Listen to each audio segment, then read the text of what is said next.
Muy buenas tardes con todos. Soy el doctor Roberto Ortega, parte del equipo de InfoSalud de la Dirección General de Telesalud, Referencia y Urgencia del Ministerio de Salud. Empezaremos nuestra TLIS, que es Información, Educación y Comunicación en temas de salud dirigida a toda la población. El título de nuestra TLIS es Perú sin sarampión ni polio, para lo cual contamos con expertos expositores en dos temas muy importantes. El primer tema, enfermedad del sarampión, y el segundo tema, barrido de sarampión y polio 2019. Vamos a pasar a una pequeña pausa publicitaria y enseguida regresamos.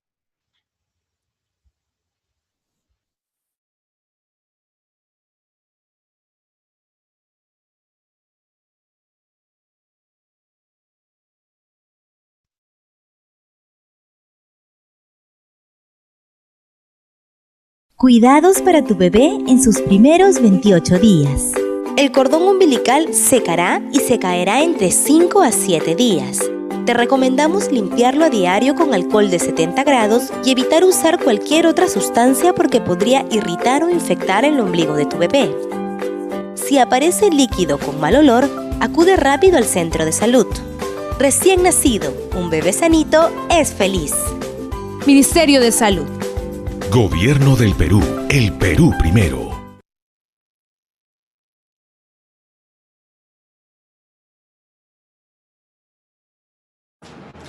Muchísimas gracias. Comenzaremos con el primer tema, enfermedad del sarampión, a cargo del doctor Daniel Torres Vela, especialista en pediatría del Instituto Nacional de Salud del Niño del Ministerio de Salud, invitado de la Dirección de Inmunizaciones del Ministerio de Salud. Quisiéramos recordarles que cualquier pregunta, duda o consulta pueden hacerlas llegar mediante el chat en cualquier momento de la exposición para ser respondidas al final. Doctor Daniel Torres Vela, un honor tenerlo con nosotros. Bienvenido. Ante todo, buenas tardes con todos los que están viéndonos, escuchándonos, copiándonos. El tema de hoy día es un tema de vital actualidad e importancia. Hablar de sarampión es hablar de una enfermedad viral altamente contagiosa, aguda, que una de las características más importantes es que es inmunoprevenible. ¿Qué significa esto? Que con una vacuna nosotros podemos evitar que la gente se enferme. Y una de las características que nosotros podíamos ver en los niños es básicamente que este sarampión tiene fases. Tiene una fase que es prodrómica, en la cual el niño puede presentar fiebre, tos, coriza, conjuntivitis, o sea, como si fuese un resfriado. Esto luego va seguido de una erupción cutánea maculopapular, que es la característica del sarampión.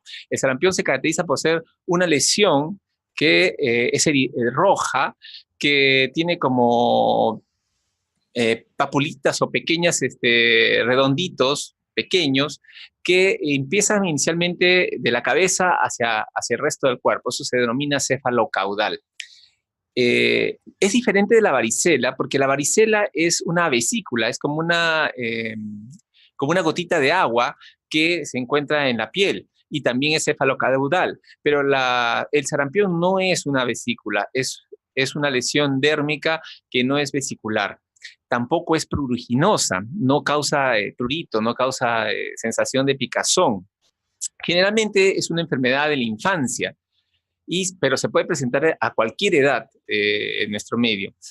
Es importante tener en cuenta la repercusión que hay a nivel mundial en este momento con relación al sarampión. Si ustedes han revisado el periódico, han revisado las revistas, han revisado los medios de información, se darán cuenta que en Estados Unidos, de enero a mayo, ya hay alrededor de unos 500 casos de sarampión, especialmente en los grupos donde la gente no se vacuna, donde la gente ha dejado de prevenir esta enfermedad. Y si hablamos de Europa, estamos hablando de una cantidad mucho mayor. Hay más casos en Europa. Se dice que alrededor la incidencia ha aumentado en un 300% a nivel mundial, y básicamente por no vacunarse. Nosotros decimos que el sarampión es una enfermedad que está sujeta de vigilancia epidemiológica. ¿Qué significa? Que estamos detrás del sarampión para ver un caso que se presenta, seguirlo, bloquearlo y evitar que se expanda dentro del país. Esto se ve muy claramente, por decir, en Venezuela, que han tenido un brote muy fuerte en los últimos años, y a raíz de la migración han entrado por las fronteras a Colombia, ha entrado a Brasil, ha entrado a Ecuador y también ha entrado a nuestro país a través de la migración.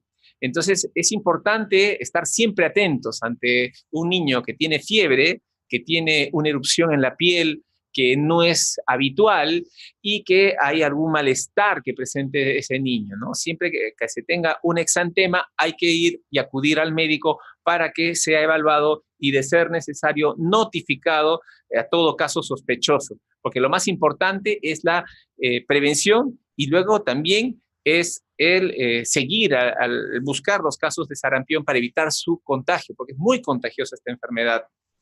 ¿Cómo se transmite? ¿Cómo se contagia el sarampión? El sarampión se contagia como casi todas las enfermedades virales. Se contagia a través de, al hablar, se contagia a través de las secreciones, se contagia compartiendo objetos que han estado en contacto con la saliva, porque es ahí donde se encuentra este virus, ¿no? El periodo de incubación es el periodo en el cual el virus entra en contacto dentro del cuerpo, dura alrededor de 10 a 14 días, es mayor en los adultos, a veces en los niños es menor, pudiendo llegar de 7 a 21 días aproximadamente. Y uno se pregunta, lo más importante es, ¿en qué momento se contagia el niño? O sea, así como la varicela se contagia principalmente en el periodo catarral del niño, el sarampión se contagia 4 días antes del brote y 4 días después del brote. En la fase del niño que todavía no tiene las lesiones, ahí es donde se puede contagiar. Y luego, el sarampión tiene una capacidad de contagiar alrededor del 85 a 90%, esa es su tasa de ataque. O sea, si digamos en un salón de clases hubieran 100 niños, básicamente 85 podrían contagiarse de sarampión. O sea, por eso es una enfermedad viral muy contagiosa y es aguda. Se dice que detrás de cada contagio pueden haber 16 casos de sarampión. Y entonces es importante nosotros prevenir, ¿no? Que es lo que se tiene que hacer, ¿no? ¿Cómo una persona, su cuerpo puede defenderse del sarampión? Se puede defender en los lactantes pequeños si es que la madre le transfiere la protección a través de la placenta y hace que ese niño tenga hasta los 5 o 9 meses la protección que le da los anticuerpos, o sea, esas defensas que tiene la mamá y que le transmite a su bebé durante la gestación.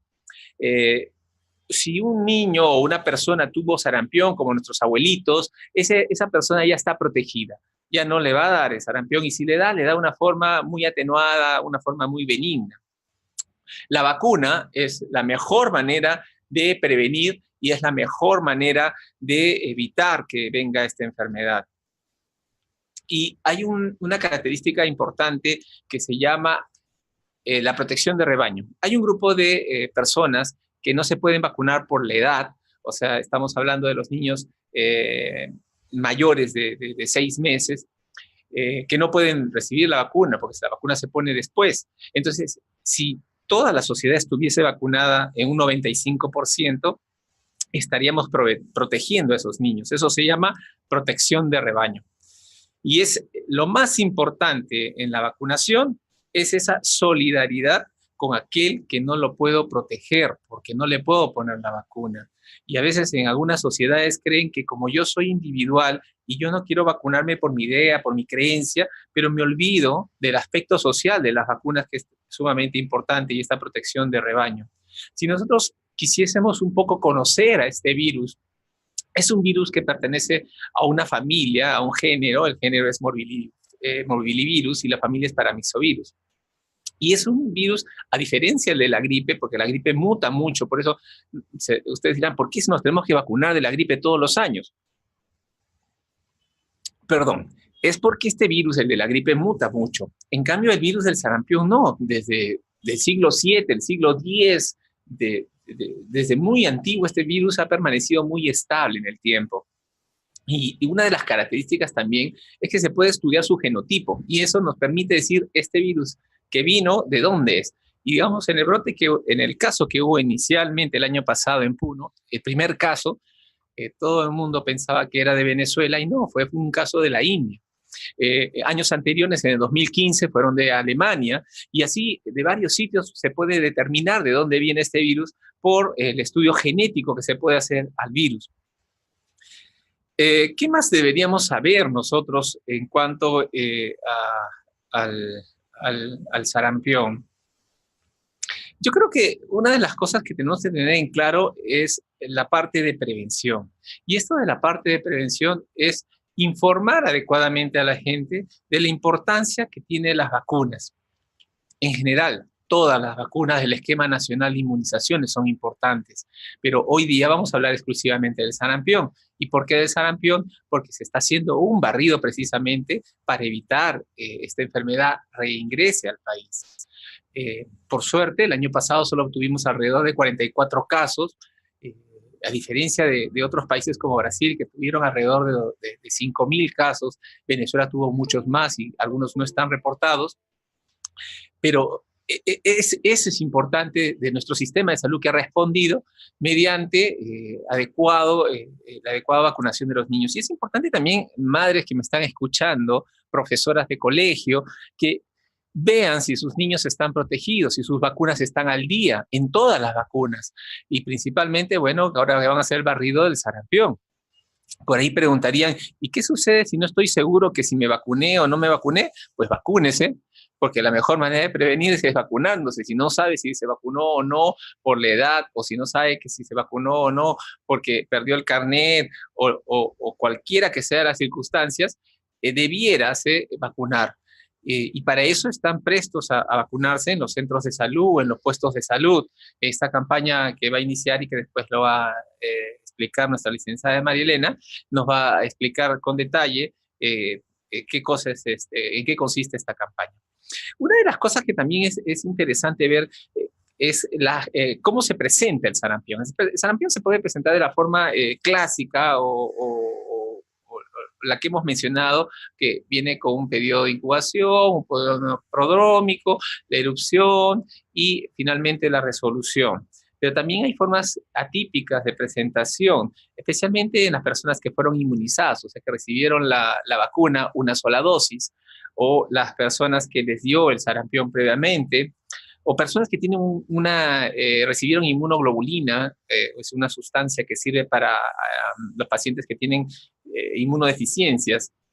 Hay otra forma, la modificada, que está en relación a aquellos también que no es tan característico como tiene las lesiones que no son, como expliqué, era de la cabeza al resto del cuerpo, sino no se presenta de otra manera. Y entonces estas presentaciones no son tan típicas como las que normalmente se ve, digamos, el brote 1 o 2 días nada más.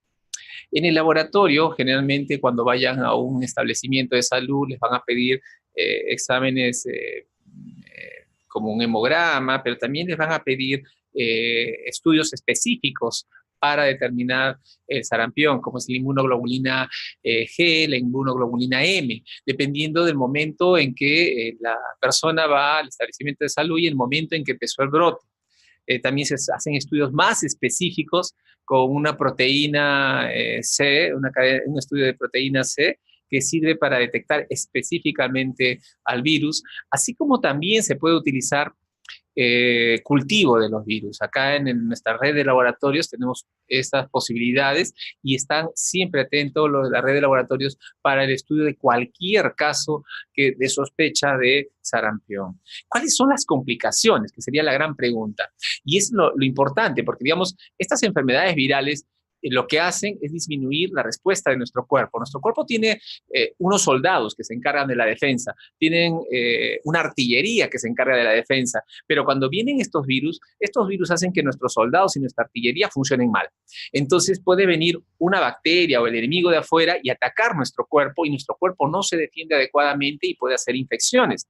Es así que lo que puede presentar un niño con sarampión son infecciones que podrían empezar como diarreas infecciosas bacterianas, que podría ser infecciones del pulmón, neumonía, el niño empieza a agitarse, tiene fiebre, le falta el aire, y son infecciones fuertes. ¿Por qué? Porque el organismo no se defiende adecuadamente. Ese es el problema del sarampión, que disminuye la respuesta. Otra de las cosas que podría presentar son infecciones del oído, otitis medias agudas, podría tener septicemias, o sea, infecciones generalizadas en la sangre, y también este virus podría producir encefalitis, o sea, inflamación del cerebro. La inflamación del cerebro se manifiesta como dolor de cabeza, náuseas, vómitos, y podría haber hasta convulsiones. Y estas son básicamente las complicaciones que nosotros tendríamos en los niños que tienen sarampión. Casi el 30% de los niños que tienen sarampión se puede tener una de estas complicaciones, del 10 al 15%, dependiendo de el grado de defensa que tenga el organismo, lo bien alimentado que esté. ¿Existen grupos de riesgo? Claro que existen grupos de riesgo. ¿Cuáles son esos grupos de riesgo? Uno se imagina, obviamente, aquellas personas que tienen su sistema inmune disminuido. ¿Y cuáles son aquellas personas que tienen el sistema inmune disminuido? Pues son los niños pequeños, los ancianos, los niños que tienen desnutrición, o las personas adultas que tienen desnutrición, o los niños que tengan, o personas adultas que tengan enfermedades inmunológicas. O sea, que tengan enfermedades que hagan que el sistema inmune de por sí esté disminuido. Y como ya hemos mencionado, existe una gran variedad de posibilidades para el diagnóstico diferencial. ¿Cuáles son esas posibilidades del diagnóstico diferencial? En el diagnóstico diferencial están todas las eruptivas de la infancia. Está la misma varicela, está la rubiola, exantema, escarlatina. Entonces, como son tantas y todas son virales, el parvovirus, tendría que ser evaluado por un médico especialista para determinar las diferencias, que son bastante sutiles. Y si aún así hubiese la duda, pues se tiene que mandar a investigar y a estudiar el caso dentro de los hospitales que están preparados para cualquier contingencia. El tratamiento se hace en 2 niveles. Normalmente el paciente debe estar, si no tiene complicaciones, debe estar en su casa, sin salir de su casa, para evitar que este virus se disemine. Hay que entender que cuando una persona habla, el virus puede llegar a contagiar hasta 2 o 3 metros de distancia donde uno está. Entonces no puede estar saliendo esa persona que está con el sarampión para poder seguir contagiando a la gente. Va a tener que estar en su casa evitando esto hasta que pase el periodo de contagio, que dijimos que son 4 días antes del brote y 4 días después del brote. Algunas cosas pueden ayudar, es la vitamina A. La vitamina A se encuentra en las frutas, en las verduras. Entonces, si uno come frutas, verduras y está bien alimentado, pues va a tener su reserva de vitamina A para poder defenderse de esta enfermedad. Del aspecto preventivo, creo que la licenciada nos va a hablar con creces, y ahí podemos contestar algunas preguntas, si es que así lo ven por conveniente. Muy bien, muchísimas gracias y felicitaciones al doctor Daniel Torres Vela, especialista en pediatría del Instituto Nacional de Salud del Niño, Ministerio de Salud. Quisiéramos recordarles que a través del chat pueden hacer cualquier consulta o pregunta al doctor Daniel Torres Vela. Doctor, muchísimas gracias. Esto dirigido a todas las mamás, papás, que nos están viendo desde sus casas. Nos han hecho llegar algunas preguntas, nos han preguntado sobre los síntomas y signos de alarma del sarampión. Ya, claro, es importante. Como mencionamos, ante cualquier erupción de la piel que no sea característica, obviamente, no, el último caso de sarampión que tuvimos oficialmente antes del último brote de 2018 fue 18 años antes. O sea, no estábamos acostumbrados a ver sarampión. Muchos de nuestros colegas médicos jóvenes, me incluyo yo, que estoy joven, tampoco he visto sarampión, porque fue la última generación de los que tuvieron sarampión. Nuestros padres sí tuvieron sarampión, pero nuestra generación no tuvo. Entonces es una enfermedad que relativamente no estamos acostumbrados a verla. La erupción es diferente. Ahora con las redes sociales, con el internet, se puede ver las fotos, se puede ver videos, se puede ver todo tipo de imágenes con relación a sarampión. Y eso ayuda a visualizar, lo que es importante. O sea, visualizar cuál es el tipo. Máculo-papular, eritematoso, no pica. Eso es lo importante. Y las complicaciones que generalmente se presentan al posteriori. Una vez que cae la fiebre en cualquier eruptiva, no debe de volver. Llámese varicela, llámese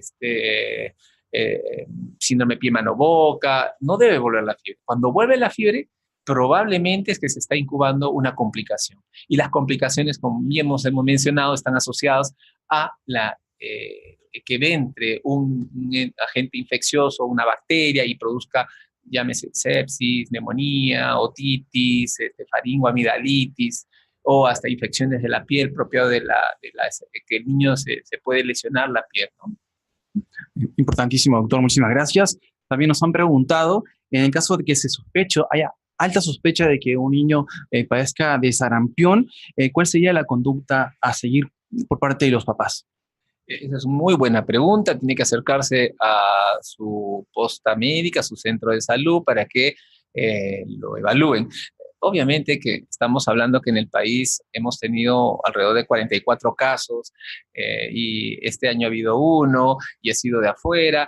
Entonces, la posibilidad de que tengamos sarampión no es tan alta, ¿no? Pero de todas maneras, sí hay que evaluarlo, hay que verlo, y si al médico le entra la sospecha, lo va a notificar y va a hacer todo el procedimiento que está en la norma de sarampión, ¿no? Muchísimas gracias, doctor. Y una vez diagnosticado, importante no automedicarse, seguir las indicaciones del médico, eso es muy importante. Y lo otro serían los cuidados en la casa. El paciente ya no debe ir al colegio. ¿Cuáles serían los cuidados estrictos que debe haber en el hogar?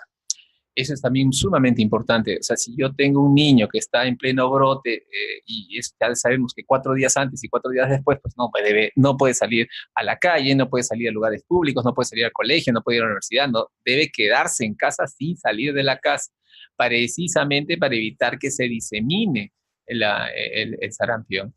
Y obviamente, como cualquier proceso viral, va a tener malestar, va a tener un poco de congestión, conjuntivitis. El médico ya le recetará la indicación adecuada, y saber que las enfermedades virales en general, por ser virales, no tienen tratamiento. Lo que se tiene que tratar es la complicación y, obviamente, detectarla tempranamente, la complicación, para evitar consecuencias graves. Estas complicaciones, como las mencioné, son de índole infecciosa. Entonces, vamos a tener fiebre, va a lucir mal, ya no va a querer comer, vamos a tener calor, zonas de respiración rápida, agitación, alteración de la conciencia. Todo esto nos habla de la gravedad del caso. Muchísimas gracias, doctor. Ahora, muy bien, quisiera que se dirija a toda la población en general, mamás, papás, abuelos que nos están viendo desde sus casas, unas recomendaciones generales importantes sobre este tema importante de la sarampión. Sí, lo más importante es vacunar. Nosotros en el comité de expertos en vacunas siempre decimos, qué bonito sería que la población vaya a su puesto de salud con su hijo, con su adulto mayor, con su carnet, a vacunarse. Realmente sería lo mejor, porque eso permitiría llegar a las coberturas que necesitamos para protegernos y para proteger a aquellos que no se pueden vacunar por la edad, por alguna enfermedad, etcétera. Porque, digamos, a las personas que tienen una inmunodeficiencia mayor no pueden vacunarse, porque esta es una vacuna de virus atenuado. Entonces, ¿cómo los protegemos a ellos que no los podemos vacunar? Precisamente vacunándonos nosotros, que sí nos podemos vacunar, para que no circule el virus alrededor de las personas que no se pueden vacunar. Entonces, la vacunación es la estrategia sanitaria más eficiente después del agua y desagüe para prevenir enfermedades. Más o menos, para que ustedes se den una idea, son millones las vidas que se han salvado a través de los últimos años por la vacuna del sarampión. Y esta vacuna del sarampión ha permitido que no se mueran tantas personas por esta enfermedad. Y ahora nuevamente el brote es simplemente porque, como pensaron que ya no había sarampión, ya no se miraba, se dejaron de vacunar. Algunas ideas un poco trasnochadas, ideas un poco fuera de lugar, que creían que no era necesario vacunarse, o algunos mitos falsos, estos que se producen en las redes sociales y que se amplifican, que no tienen ningún asidero científico, han hecho que no se vacunen en Estados Unidos, y ahora están pagando las consecuencias. A manera muy pequeña, están tan preocupados en Europa que están planteando la necesidad, primero, digamos en Australia, de multar a los padres que no se vacunen. En Alemania lo mismo. En Estados Unidos, que no puedan entrar a los colegios los que no están vacunados. O sea, estamos hablando de que la situación es una situación crítica y que se tienen que tomar medidas enérgicas para esto. Nosotros tenemos la suerte que nuestra población está concientizada con la vacuna. Entonces necesitamos simplemente que vayan, completen sus esquemas vacunales, estén correctamente protegidos para proteger a toda la población. Muchísimas gracias. Ya lo saben, a vacunarse todos. Muchísimas gracias, doctor Daniel Torres Vela. Lo esperamos en próximas TLIS. Un aplauso para ustedes. Muchas gracias. Y a todos, no se vayan. En breve regresamos después de esta pausa publicitaria. Ya regresamos.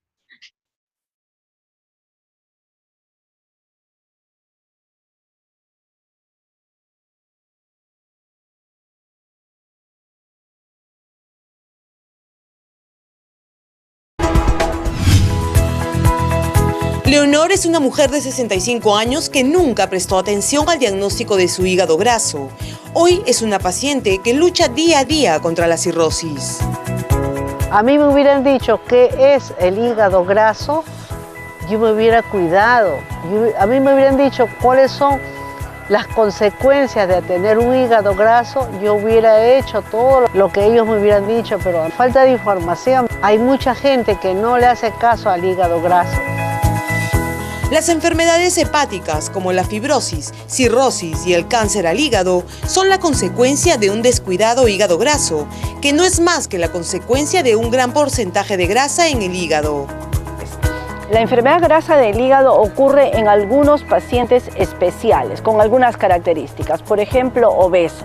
El paciente que tiene un índice de masa corporal por encima de 30 tiene mucha propensión a tener hígado graso, pacientes que tienen diabetes o los pacientes que tienen triglicéridos elevados, si tienen hipertensión arterial también es un grupo de riesgo, ellos deberían de todas maneras pasar una revisión especial del hígado. Lo peor que le puede pasar al paciente es en el transcurso de la enfermedad, que lamentablemente es asintomática, termine por desarrollar cirrosis del hígado. Uno piensa hígado graso, es por las grasas que como, no como grasas, pero come pan, arroz, yuca, papa, camote, que son carbohidratos. El carbohidrato, que es el que eleva el triglicérido, es el que está más vinculado con el hígado graso. Pensando en los pacientes con problemas hepáticos, el Hospital Loaiza del Ministerio de Salud adquirió un equipo denominado elastógrafo FibroScan de última generación que mide la rigidez del hígado y el grado de fibrosidad en el paciente. Tenemos a disponibilidad este método, no es invasivo, es fácil de desarrollar. El método va a permitir a través de una onda de vibración cuánto de rigidez tiene el hígado. Y hay unos valores y esos valores nos dan una información médica de si el paciente tiene nada de fibrosis o si el paciente tiene una fibrosis intermedia o si el paciente ya tiene cirrosis. Esta máquina nos permite identificar dentro de esos grupos de alto riesgo cuáles son el grupo de pacientes a los que tenemos que hacer un seguimiento más de cerca, porque están en alto riesgo de desarrollar cirrosis, o identificar a los pacientes que aun cuando estuvieran asintomáticos ya tienen cirrosis y hay que hacer otro tipo de manejo. Si usted ha sido diagnosticado paciente de hígado graso, cuide su alimentación. Las dietas deben ser balanceadas, bajas en harinas y carbohidratos. Haga 30 minutos de ejercicio aeróbico al día para prevenir la obesidad. Acuda al médico para realizarse exámenes de triglicéridos, colesterol, transaminasas, insulina, glucosa al menos una vez al año. Gobierno del Perú. El Perú primero.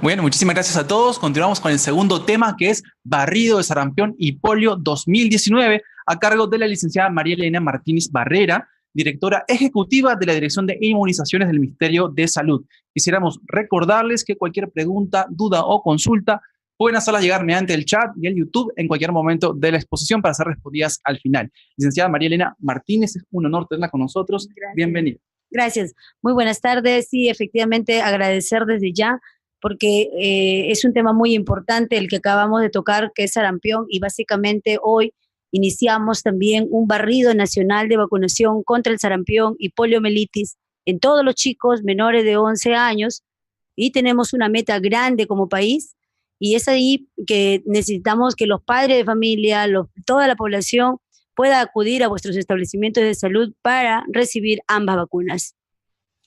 Y ahí empiezo mencionándole por qué el país realizará el barrido nacional de vacunación contra el sarampión, rubiola, papera, poliomielitis en las niñas y niños menores de 11 años en el país. La siguiente. Si ustedes pueden ver ahí el mapa, y podemos decir aquí, ¿es una epidemia o es una pandemia? Sarampión en el mundo, y si ustedes miran, todo está en rojo. El sarampión mata, sí, porque si se complica un sarampión, hay mucha gente que puede morir. Y ahí varios de los países de las Américas ya están cobrando vida. Una de ellas es Brasil y Venezuela, que aún todavía no pueden controlar el brote de sarampión. Y nuestro país no se encuentra inmerso en ese riesgo. Y es ahí que por eso nosotros tenemos que realizar una intervención rápida, tipo un barrido de vacunación. La siguiente. Vemos aquí en esta diapositiva cómo la distribución de los casos confirmados de sarampión por países y en las Américas se fue incrementando del año 2017 con 895 casos y mes a mes el incremento en el año 2018 fue casi al 50-60%. Si podemos ver ahí en la cifra, mire, de 1,000 casos pasamos a 2,000. Luego pasamos a 5,000 en el mes de agosto, en septiembre 6,000, en octubre, en noviembre 8,000 y hemos terminado en el año con 16,000 casos. Cosa muy alarmante y que realmente nos preocupa y como país también estamos sumamente preocupados por esta cifra de casos que se fueron incrementando en los últimos años. La siguiente. Vemos aquí. La siguiente, pásela, los casos confirmados de sarampión en el país fueron y terminamos el año 2018 con 42 casos. Básicamente, se presentaron estos casos en los niños comprendidos de 1 a 4 años con un 35%, seguido de vuestros niños de 6 a 11 meses con un 26%, y también fueron algunos chicos menores de 6 meses. No sé si recordarán, en el 2018 el Ministerio de Salud implementó la dosis cero. ¿Y qué significa la dosis cero? Que empezamos a colocar la vacunación sarampión, papera y rubiola a nuestros niños de 6 a 11 meses, pero no es una dosis que se contabiliza el esquema. Se le coloca a este niño de manera preventiva. ¿Por qué? Porque nos encontramos en un brote. Y básicamente el país tuvo al final del año 42 casos. Las curvas que ustedes ven ahí, las barras, perdón, que ven ustedes, que son rojitas, son las semanas epidemiológicas y que cada semana epidemiológica se nos iba presentando casos tras casos. ¿El brote dónde se inició? Se inició en el Callao. Y ahí hicimos una intervención rápida de vacunación, donde vacunamos más de 200,000 personas y controlamos el brote. Hicimos que este brote no pueda venirse a Lima ni se extendió a todo nuestro país. La siguiente. Pero vemos aquí la característica de los brotes de sarampión en nuestro país y si nos podemos dar cuenta, existen algunas rutas de ingreso del sarampión, donde nosotros colindamos por la frontera de Colombia, por Brasil, por Ecuador y tenemos una alta migración de flujo que podría por ahí venirse el sarampión, porque ustedes han visto de que ahí, de los 35 casos de Venezuela, fueron de 8. De los 2 casos fueron también de nosotros que fueron de la India y un caso que fue filipino. Es decir, de nuestra clasificación de casos de los 42, básicamente la genotipificación, que es lo que nos puede decir de dónde vinieron estos casos, ¿no? La siguiente. Hemos realizado un análisis de cohorte de una estimación de vacunados y de no vacunados. Y por eso mencionamos que hay algunos padres que dejan de vacunar a sus hijos y ahí tenemos los bolsones de susceptibles. ¿Qué hicimos en los últimos años en el ministerio? Realizamos campañas de vacunación, intervenciones de vacunación, pero para decir que son campañas o intervenciones o barrido, tenemos que tener el éxito de un 95% o más de 95%. ¿Y por qué no decirlo 100%? Pero lo que hicimos en los años anteriores, hemos hecho una actividad muy buena de vacunación, pero todavía al llegar a un 84-85%, seguimos diciendo que se queda gente sin vacunar o niños sin vacunar. Y es ahí que el Ministerio de Salud, al realizar esta estimación de vacunados y análisis de corte, determinamos que el riesgo para el país son nuestros menores de 11 años. La siguiente. La inversión en inmunizaciones es económicamente muy atractiva y ustedes verán ahí, Los análisis globales de costo-beneficio para la erradicación de la poliomielitis resultan un ahorro aproximado de 13.6 mil millones para el año 2040. En las Américas, los ahorros de costos en atención médica prácticamente son alrededor de 77 mil millones de soles, que podrían ser hasta el año 2050. Y la estrategia de la OPS que ahorraría, ¿no?, son 208 millones en costo de tratamiento debido a la reducción de la incidencia del sarampión. Pero hay una iniciativa de la eliminación de la rubiola en las Américas que permitirá un ahorro de 5 mil millones al prevenir un estimado de 112.500 casos de síndrome de rubiola congénita en América Latina y en el Caribe durante un periodo de 15 años, porque lo que vamos a hacer es una intervención para futuro, para tener a nuestra población protegida, vacunada y evitar que podríamos tener brotes e incluso sarampión en nuestro país. La siguiente. Vemos aquí que la cobertura de vacunación en el Perú, desde el año 2012 al año 2018, las barras que ven ustedes ahí azules son las coberturas que alcanza el país. Y las barras que ven chiquititas rojas son las brechas. ¿Qué significan las brechas? Que son las personas que quedaron sin vacunar, que son los no vacunados o llamados los susceptibles. Pero también nos vamos al otro gráfico abajo, que ven la cobertura de vacunación de sarampión, papera y rubiola, segunda dosis para aquellos chicos de 1 año y 6 meses, porque la madre tiene que colocarle una segunda dosis. Y si ustedes se dan cuenta, también no son coberturas de la que uno espera, que es más del 95%, y a ustedes pueden visualizar que solo le llegamos a un 67%. Quiere decir que la madre llega solo a ponerle al niño al año de edad, y después del año de edad olvidamos el esquema de vacunación y ya no llegamos a colocarle la segunda dosis.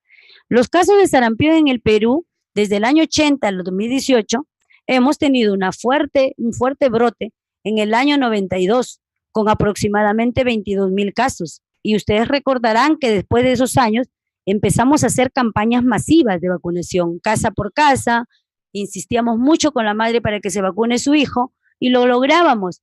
Y es ahí que hemos podido controlar, y después de 18 años tuvimos un brote de sarampión en el año 2018 con 42 casos que ustedes pueden haber visto ahí, que es el último brote grande que ha tenido ahorita el país desde el año 92. La siguiente.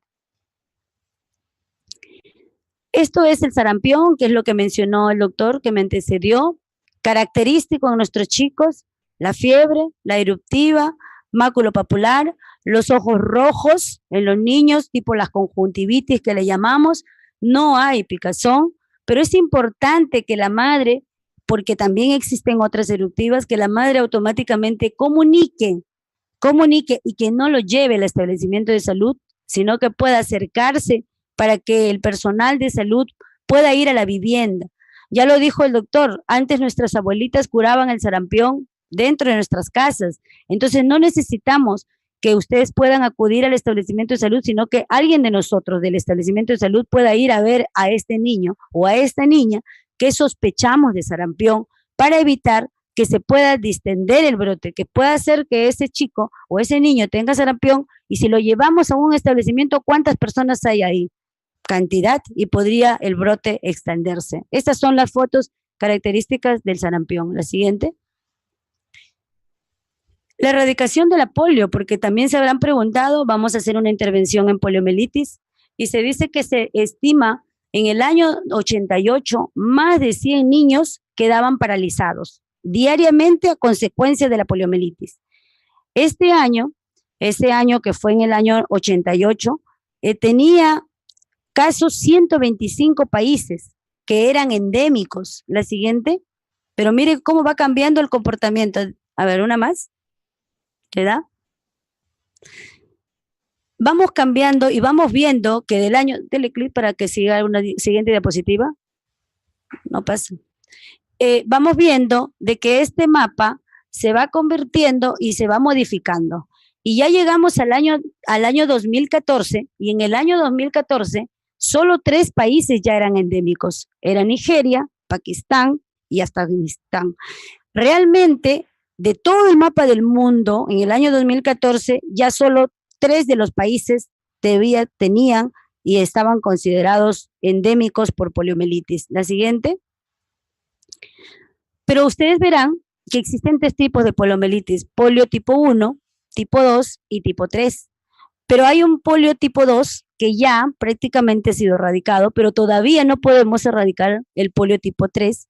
Y es ahí donde tenemos que hacer una última intervención como país, porque el último caso del Perú fue en el año 91, en Pichanaki, con el niño Fermín, y después de esos años no hemos vuelto a tener poliomielitis, pero todavía no estamos libres de ello, porque estamos hacia la globalización y hacia la erradicación mundial de la poliomielitis, y ahí el Perú tiene que hacer este esfuerzo en este barrido para vacunar a los niños de 2 a 4 años con 2 gotitas de poliomielitis. La siguiente. Eso es lo que le decía, que estaba erradicado, pero el tipo 3 no. Estas son las coberturas de vacunación de poliomielitis en el Perú. Las barras que ustedes ven azules son los chicos vacunados, son lo que uno alcanza, pero las barras que son rojas son la brecha, son lo que nos falta vacunar. Entonces, eso quiere decir que todavía no alcanzamos una cobertura de más del 95%, y ahí estamos trabajando fuertemente el Ministerio de Salud para poder llegar a todo aquel que vive en nuestro territorio.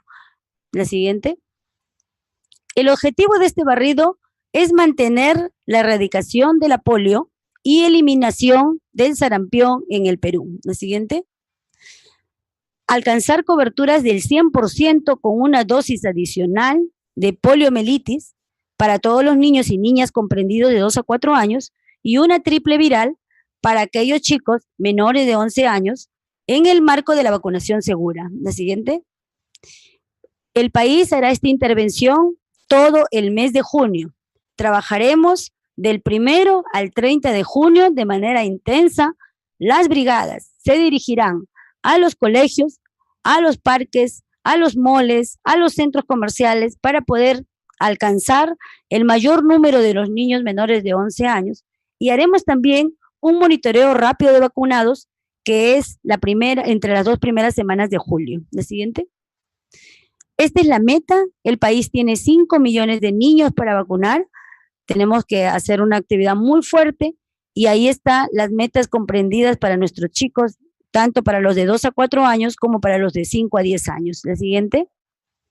El barrido es exitoso si se garantiza una participación y un compromiso político de todos los niveles: nacional, regional, local.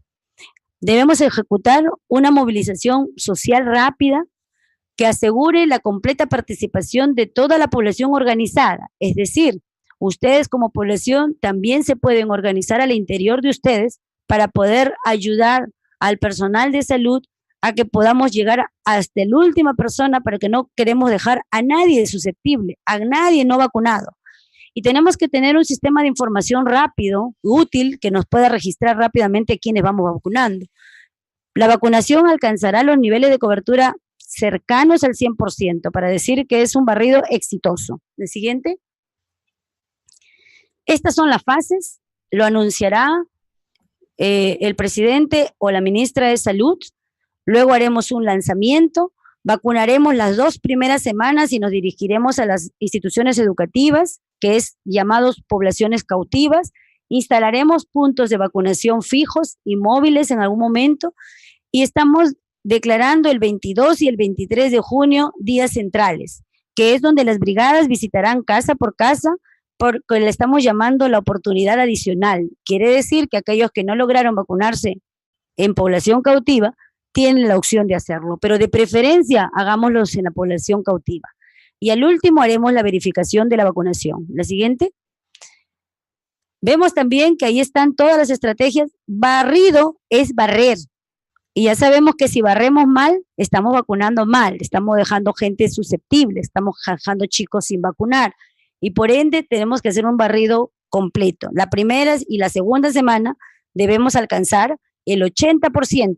Hasta el 15 de junio el 80%, y el otro saldo lo hacemos en la semana del 16 al 30 de junio, declarándose vacunación intensa nacional 22 y 23 de junio.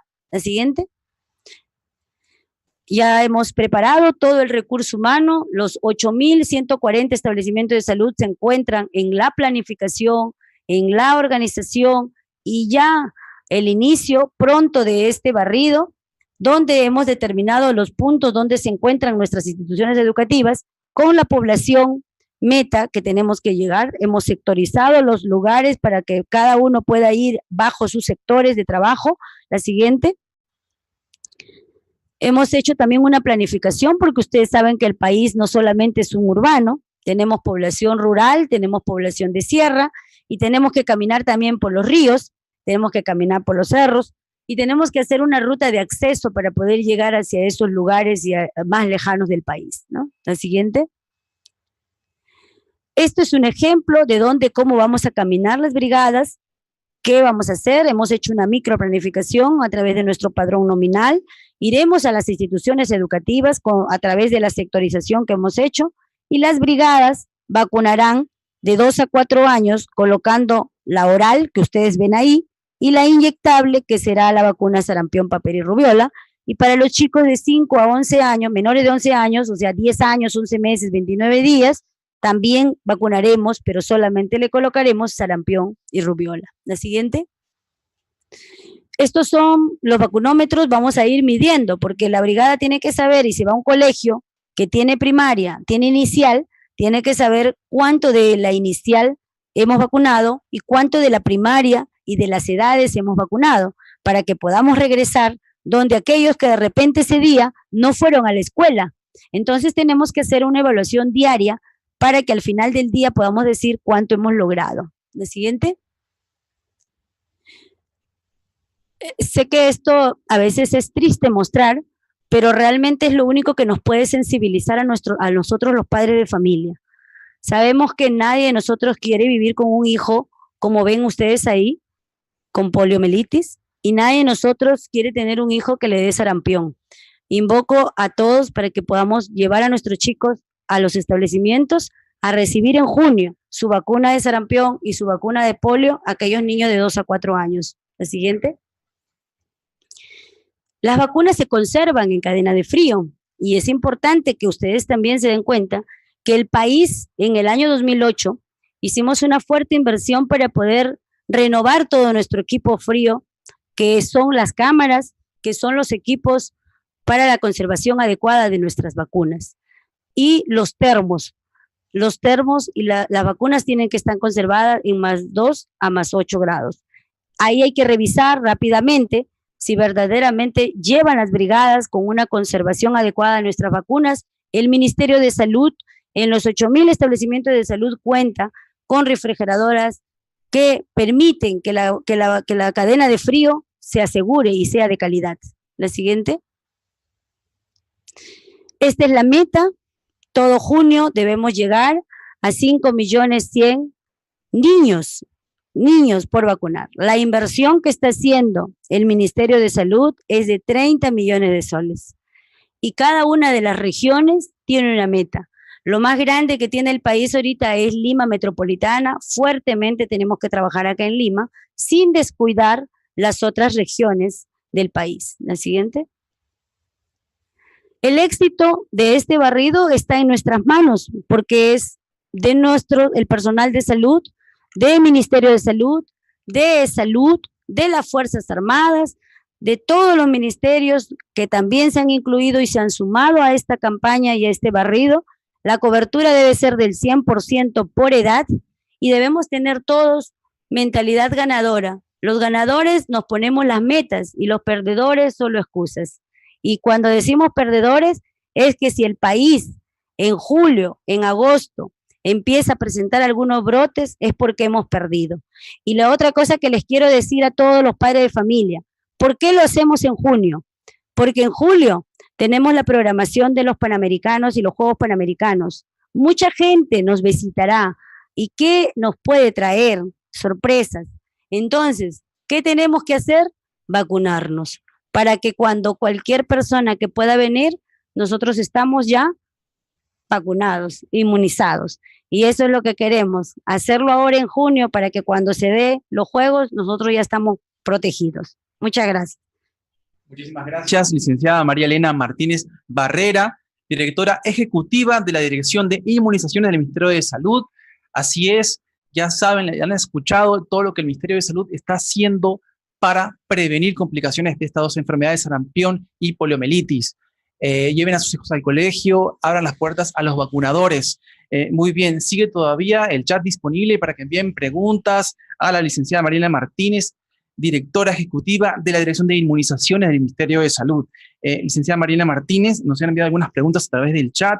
La primera pregunta dice si en eSalud también empezará la campaña. Así es. También lo vamos a hacer con eSalud, por eso lo mencioné. eSalud tiene el 20% de esta meta que también tiene planificado para esta campaña de vacunación. En Fuerzas Armadas, en Fuerzas Policiales. El día de mañana estamos entrenando también a un grupo de enfermeras de las fuerzas policiales que también ahí tienen centros de vacunación. eSalud, me olvidaba decirle, eSalud tiene centros asistenciales 400 a nivel nacional y en los 400 vamos a trabajar. Y el país tiene 8.140 establecimientos, también ahí van a estar la vacuna. Muy bien, vamos a leer algunas preguntas directamente desde el chat. Nos dice Rocío Tello Joyo, dice, si un niño fue vacunado en abril, ¿podrá ser vacunado nuevamente contra sarampión en junio? Sí. Sí puede ser vacunado porque la vacuna tiene que tener un intervalo de 4 semanas, ¿ya? De 4 semanas. Todo niño menor de 5 años tiene que tener 2 vacunas. Si este niño fue vacunado en abril con 2 dosis, primero verificamos el carnet. Pero como nos encontramos en una actividad de barrido, el barrido es vacunar a todo niño independientemente del estado vacunal. Quiere decir que este niño que se vacunó en abril tiene la oportunidad de vacunarse ahora en junio. Muy bien, excelente, licenciada, muy importante. Nos han escrito también BC, nos ha preguntado si una persona ha tenido sarampión, ¿puede tenerla por segunda vez? Sí, lo puede tener, pero es un sarampión atípico, es un sarampión modificado. Pero yo les mencioné la gráfica y ustedes vieron, sarampión en nuestro país fue desde el año 92, con 22,000 casos, 92. Si ustedes echan una cuenta regresiva hacia atrás, lo más probable es que muchas personas podrían confundir con un sarampión y lo que han podido tener seguramente es otra eruptiva.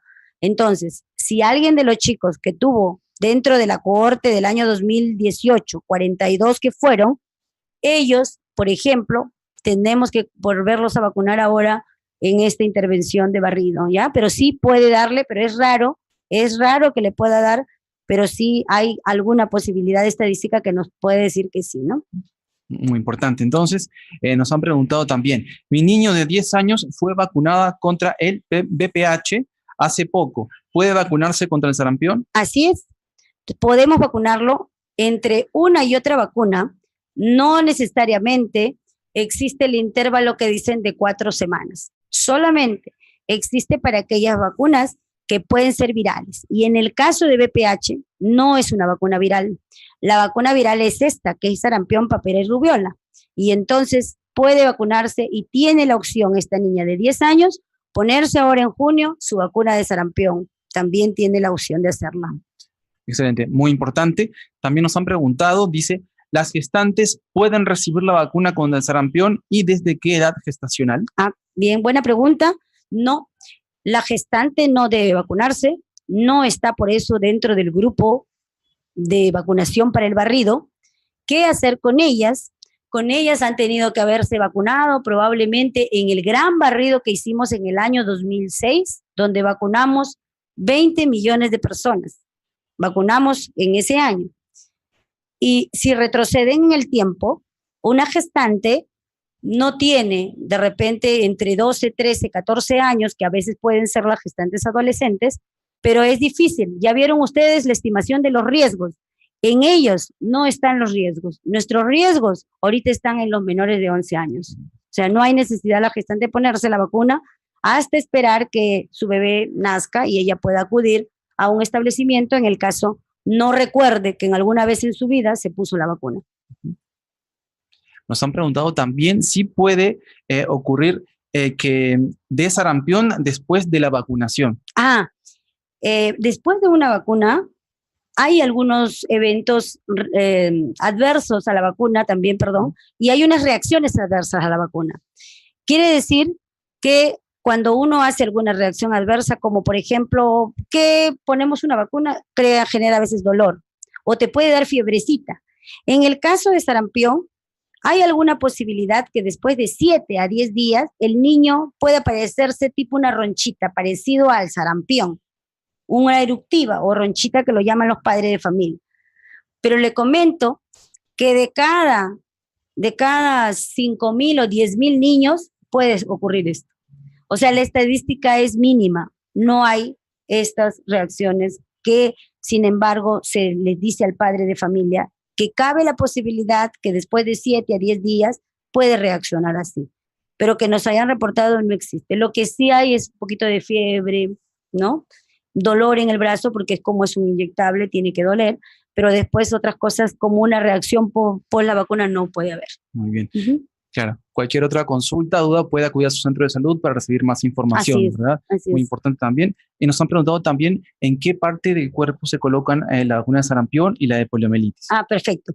La poliomielitis va a ir en la boquita, son 2 gotitas que va en la boca para los chicos de 2 a 4 años. Y la vacuna de sarampión, papera y rubiola para nuestros niños menores de 5 años y para los niños de 5 a 10 años va en el hombro, en el brazo derecho, izquierdo, donde se sienta mejor, pero va en el bracito. Y esto es por vía subcutánea.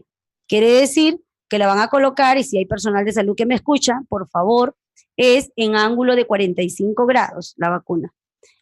La vacuna de sarampión son inyectables y la vacuna de polio es oral. Muchísimas gracias, licenciada. Tenemos otras preguntas también en el chat de YouTube. Nos dicen, María del Carmen González Choque, estamos visitando a los centros educativos para fijar fecha de vacunación y son los profesores quienes nos ponen objeción, y otra que nos dicen que los padres no aceptan las vacunas. Bien, seguramente que ahí es un personal de salud, sí, ahorita justamente todo el personal se encuentra preparando el barrido y estamos próximas a emitir ya la declaratoria de interés nacional para el país. Hacer una declaratoria de interés nacional del país como Ministerio de Salud es hacer acciones articuladas. Y ahí hacemos un llamado pues al Ministerio de Educación, a los profesores, que estamos próximos a hacer. Pero yo quiero recordarle algo a la colega que de repente está en la que preguntando. Existe una resolución que trabajamos el año pasado, 2018, que es la 712 del Ministerio de Educación, donde ellos consideran dentro de su paquete de servicio que le dan al estudiante la vacuna de sarampión para los chicos de menores de 10 años. O sea, este barrido se viene planificando desde el 2018 y el Ministerio de Salud se sumó a eso. Y hay una resolución, busque la colega, o si no, nosotros podemos también hacerlas llegar, que el Ministerio coloca dentro de una resolución la vacunación de sarampión de manera obligatoria. Importantísimo, entonces, que se lleve a cabo. Bien, tenemos más preguntas. Nos dice John González, ¿los que reciben vacuna mes de mayo tienen opción de volver a vacunarse? Si se colocaron en mayo, el 1 de mayo, pueden ponerse el 1 de junio. Si se colocaron el 15 de mayo, se pueden colocar el 15 de junio. Si se colocaron el 20 de mayo, se pueden colocar el 20 de mayo. Quiere decir que sí tienen opción a ponerse. Excelente. Nos comenta también, nos pregunta José Juárez, ¿un niño menor de 5 años que tenga su refuerzo de polio se puede volver a vacunar? Un niño que tiene hasta los 4 años, 11 meses, 29 días, le vamos a colocar poliomielitis. Mayor de 5 años, no. Si este nene está dentro del parámetro que me dicen 5, ya no tendría la oportunidad de ponerse porque ya está protegido, está con refuerzos. No es un riesgo dentro de la cohorte. Los que están con problemas son aquellos que están de 2 a 4 años, que hay que colocarle una dosis adicional. Muy bien. Tenemos algunos comentarios también. Nos dicen, buenas tardes, necesitamos mayor difusión y coordinación con educación. Eso es muy importante, lo había mencionado, licenciada. Y también sobre el abastecimiento de la vacuna, que también sea oportunamente también muy importante. Están trabajando en eso. El país ya tiene las vacunas, ya estamos en la distribución a nivel de las regiones. Pedimos también a los directores regionales y a las autoridades regionales que nos ayuden a que la vacuna pueda llegar hasta el último establecimiento de salud para poder cumplir no solamente del número como meta, sino véanlo como población protegida, población inmunizada. Excelente. Muchísimas gracias, licenciada María Elena Martínez Barrera, directora ejecutiva de la Dirección de Inmunizaciones del Ministerio de Salud. Muy bien, ahora diríjase a todos nuestros participantes que son madres, padres de familia, abuelos, sobre esta importante campaña de vacunación. Bien, tú que me estás viendo ahí, el país necesita hacer un esfuerzo para evitar que el sarampión y la poliomielitis llegue a nuestro país. Tú que estás ahí presente y que me has escuchado, el Ministerio de Salud está haciendo grandes esfuerzos para poder proteger a todos nuestros niños menores de 11 años, de 2 a 4 con poliomielitis y de 5 a 10 también le vamos a poner vacuna de sarampión. Además, el chico de 2 a 4 años debe recibir su vacuna de sarampión. Padre de familia, lleva a tu niño a vacunar. Deja que las brigadas puedan vacunar a tus hijos cuando se encuentren en las calles con sus termos, con sus vacunas. Y permítanos darle esa oportunidad. Las vacunas salvan vidas. Y con ese mensaje yo me despido de los padres de familia que vayan con mucha seguridad a los establecimientos. Las vacunas son seguras, son de calidad. El ministerio está haciendo un gran esfuerzo porque es su deber y el derecho de ustedes de recibir la vacuna para salvar vidas a sus hijos. Gracias. Muchas gracias. Todos a vacunarse. Una doctora con nosotros, licenciada. Un aplauso para ustedes. Muchísimas gracias. Muy bien, vamos a una pequeña pausa publicitaria y regresemos al final.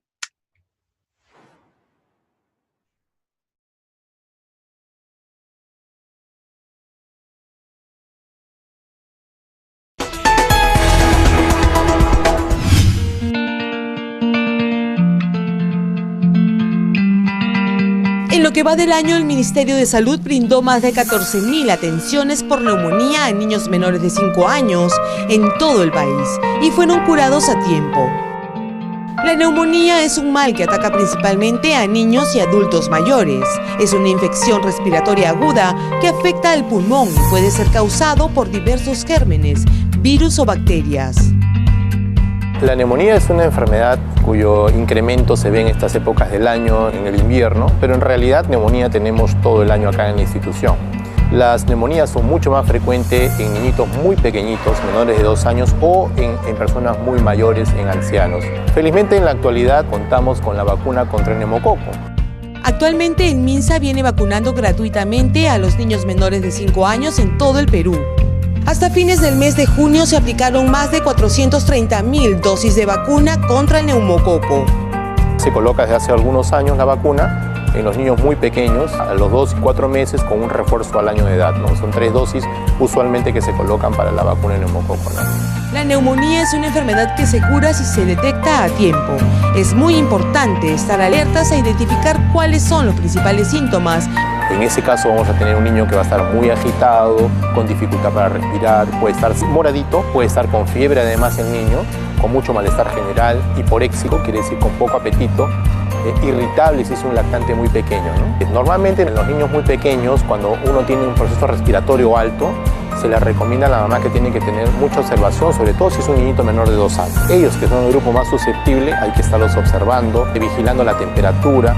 Si vemos que pasan más de 24, 48 horas, el niño sigue febril, en lugar de ir mejorando su estado clínico, se vuelve el niño más irritable, con más pérdida de apetito, de repente lo notan más agitado para respirar, ese es el momento en el cual inmediatamente tiene que llevarse a un centro de salud o a un hospital más cercano, ¿no? ¿De qué manera podemos prevenir esta enfermedad? Hay algunas armas importantes que debemos de recalcar. La primera de ellas es la alimentación. Es importante que un niño esté bien alimentado, que esté bien nutrido. Si es un niño menor de 2 años, la importancia de la lactancia materna. Es importantísimo la lactancia materna porque no solamente lo nutre bien al niño, sino también le pasa muchos anticuerpos, lo cual protege al niño contra esas infecciones respiratorias. Lo tercero es el lavado de manos, lavarse constantemente las manos. Esto es importantísimo para evitar la transmisión de estas enfermedades. Y lo cuarto son las vacunas. Y gracias a estas vacunas nosotros hemos bajado nuestra incidencia de neumonías, sobre todo las neumonías, aquellas muy severas producidas por neumococo. Y lo quinto es siempre llevar a su niño a su control de niño sano. ¿Qué cuidados debemos de tener para evitar la crisis respiratoria? No se deben usar esas nebulizaciones o esas inhalaciones con